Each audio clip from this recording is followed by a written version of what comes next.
Last week we looked at a laptop that was for $200 and that was wonderful. Yeah, it was wonderful. By the way, if you haven't watched that, just go check the description. I know it's not going to do that, but just go check. Moving on. That laptop was phenomenal.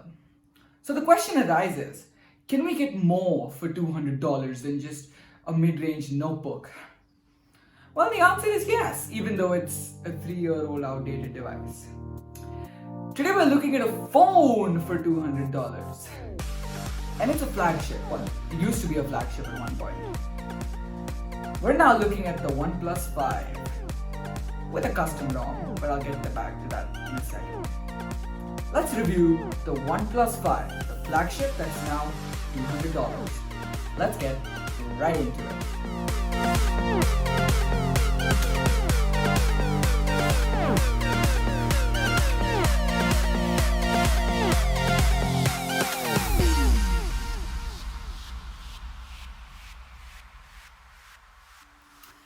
Like last week, let's begin with the build quality. And this thing as well is nothing less than flagship grade, be it a flagship from 3 years back. Up front, we start out with this 5.5-inch 1080p AMOLED display. I'll get back to that in a second. And these look like chunky bezels, but that's fine. We also have this very old school home button and capacitive keys, but they work and they work surprisingly well. To the side, if I can show that, we've got an entire unibody aluminum frame and all the buttons, and we've got this really cool alert slider as well. And even the back is made out of aluminum with this really convenient dual camera module. We don't really see this kind of a small module these days. Most of the modules are vertical across the body, but this is quite cool. And the soft touch finish here really does well to not attract fingerprints. And even though this is like, 3 years since I bought this phone, it doesn't look that bad. So again, my verdict is build quality is solid A-. But again, what about this display? Because this is an interesting thing. You don't really get AMOLED displays for $200. Before we boot this phone up like last time, a subscription to the channel would be flagship level. Does that work? Flagship level? I don't know, I'm a lame joker. Okay, so this display, it's a 1080p AMOLED. And I know, 1080p sounds minuscule, it's ancient. But when you're using this, it doesn't really feel like it. Video consumption is nice. And it's a 16:9 aspect ratio phone. And whilst we are getting 18:9 phones today, there are a few applications that really haven't adopted to this. Which means that feed scrolling is quite good, but YouTube videos actually look even better because there are not many black bars. Unfortunately though, this has a bezel issue. You can see it's got a sizable chin, and it's got a sizable forehead, and it's got sizable sides, which means that you don't really get a lot of screen real estate. But if you can manage that, that's great, because this screen is still a beautiful display. But how does this perform given this display? So performance.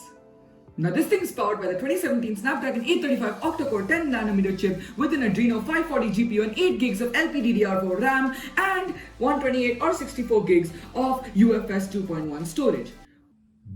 What? Alright, so it's good, okay? It's a 2017 top shelf spec sheet. And yeah, it's 2017. But for this price range, you're not going to find anything that's quite as powerful. And you're not going to find anything that has quite the graphics level. So what does this translate to daily use? Well, just scrolling through the UI, you have a firm response. You get really snappy loading times. Apps stay in memory for a long time, and just going back home, even with this gesture control that I'm really a fan of, is really fast and snappy. And this even translates to gaming. While this is not the champion in gaming, for $200 you're more or less getting a good experience. It can play most games like Call of Duty and Fortnite and others at high settings with HDR turned on because it's an AMOLED display. And graphics actually look good because it's an Adreno 540 GPU. Also, the storage is quite good. You've got 128 gigs. No SD card, but 128 gigs. And today, 128 gigs is crazy. And I'll get back to why the software is also preserving this storage. So that's performance, which is great. And it's backed by an average battery. So this thing has a 3300 milliamp hour cell that cannot be removed. And you might be saying, damn Phoenix, that sounds tiny. You know, it does. In today's date, 3300 milliamp hours is small. But you know, because of software preservation, along with an efficient 10 nanometer chipset, which means it's very efficient. Yeah, I'm smart. Along with an efficient chipset, you're actually getting an easy day of use. In my testing, I actually got around 6 hours of screen on time, which is quite good. And which means that I could easily get a day and a half of use. And you know what? There's better news, because this thing actually comes with a 20 watt dash charger right in the box. Yeah, thank you OnePlus. Which means that you can top this phone up really quickly. So you don't even need to overnight charge. You can just dash it on charge in the morning, dash it on dash charge. Did you get it? You can dash it on dash charge in the morning, and within like half an hour, you can basically get around 50% of battery, which lasts for quite a long time. And I've been using this phone for around 3 years. Well, I've not been using it, but it's been with me for 3 years. And this battery still lasts a day. Talk about battery degradation. Okay, so nominally, when you bought this phone, it will be coming with Oxygen OS 10.0.1, which is the highest it can go, which means no Android 11, and yeah, no future updates. But there's this really cool custom ROM that you can apply, which is called the Pixel Experience ROM.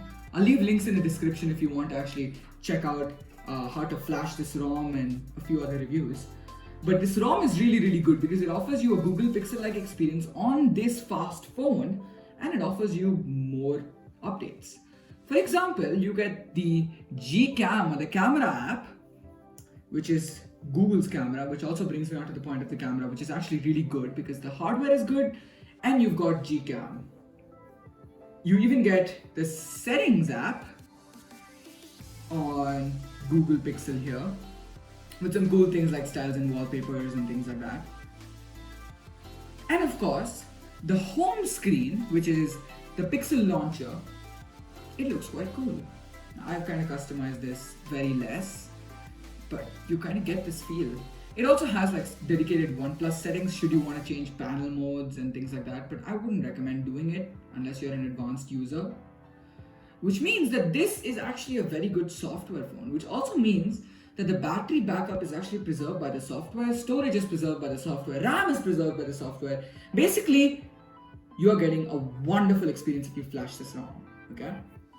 Okay, so a few other things to note. As I said, you get a dash charging with Type-C, that's great. You also don't get an SD card slot, but hey, you will get it in 64 or 128 gigs, which is great. There is no IP67 or 68 water resistance, but people have tried dunking this phone in water and it survived. I would not recommend you try it. That's one more cool thing. It has a headphone jack, which is a really cool thing again. And there's no wireless charging, but who uses that today? I don't, not me. So if those things don't matter to you, go for it.